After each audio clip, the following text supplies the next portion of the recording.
Hello दोस्तों, मैं हूं आपका दोस्त मिस काव्या। मैं आपको आज की जो कहानी सुनाने जा रही हूं वह बेहद ही डरावनी है। इसे सुनने से पहले आप अपने कानों में हेडफोन लगा लीजिए, क्योंकि कहानी सुनने का मजा मैं आपको हेडफोन लगाकर आएगा। यह कहानी कर्ण पिशाचिनी के ऊपर है।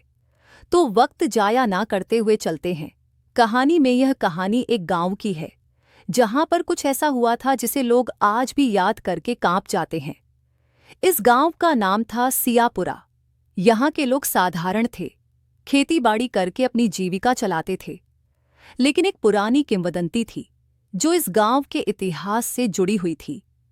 कहा जाता था कि इस गांव में एक पुराने महल के खंडहर हैं, जहां सदियों पहले एक क्रूर योद्धा कर्ण रहता था। कर्ण एक शक्तिशाली योद्धा था, लेकिन उसमें दया की कोई भावना नहीं थी। उसने अपनी शक्ति का दुरुपयोग करके कई लोगों को मारा, और एक दिन उसकी क्रूरता की पराकाष्ठा तब हुई जब उसने एक निर्दोष महिला की हत्या कर दी। वह महिला साधारण नहीं थी, वह एक देवी की भक्त थी, और उसने अपने अंतिम समय में कर्ण को श्राप दिया कि वह कभी चैन से नहीं मर पाएगा। मरने के बाद भी उसकी आत्मा को शांति नहीं मिलेगी और वह एक पिशाच बनकर भटकता रहेगा। वह श्राप सच हुआ।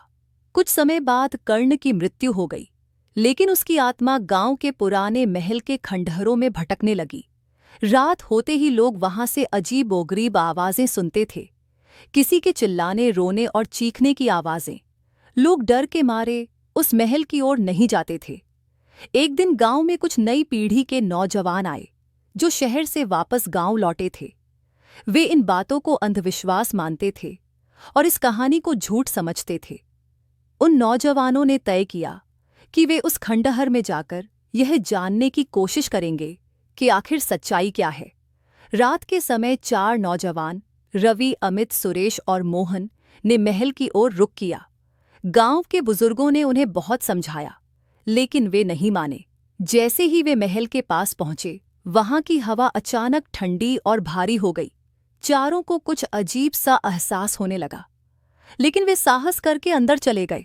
महल के अंदर घुसते ही चारों को एक अजीब सी आवाज सुनाई दी।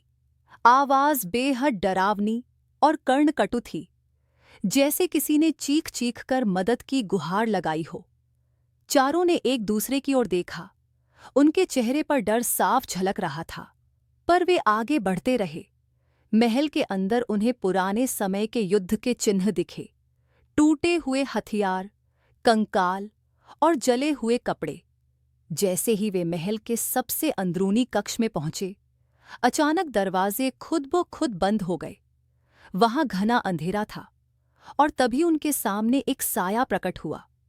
यह वही कर्ण पिशाचिनी थी जो श्राप की वजह से अब तक उस महल में भटक रही थी। उसका चेहरा भयानक था, उसकी आंखें जलती हुई अंगारों जैसी, और उसके लंबे नाखून इतने तेज थे कि किसी की भी जान ले सकते थे। उसने अपनी कर्कश आवाज में कहा, कौन हो तुम जो मेरी नींद को भंग करने आए हो? क्या तुम्हें अपने प्राणों से प्यार नहीं? रवि ने साहस जुटाकर कहा, हम यहां यह जानने आए हैं कि तुम कौन हो और क्यों इस महल में रहती हो। कर्ण पिशाचिनी ने हंसते हुए कहा, मैं वह हूं जिसे श्राप दिया गया है, और अब तक मैं यहां फंसी हुई हूं। जिसने भी मुझे परेशान करने की कोशिश की, वह जिंदा नहीं बचा। इतना कहकर उसने अपनी भुजाएं उठाई और चारों पर टूट पड़ी। चारों के दिल तेजी से धड़कने लगे।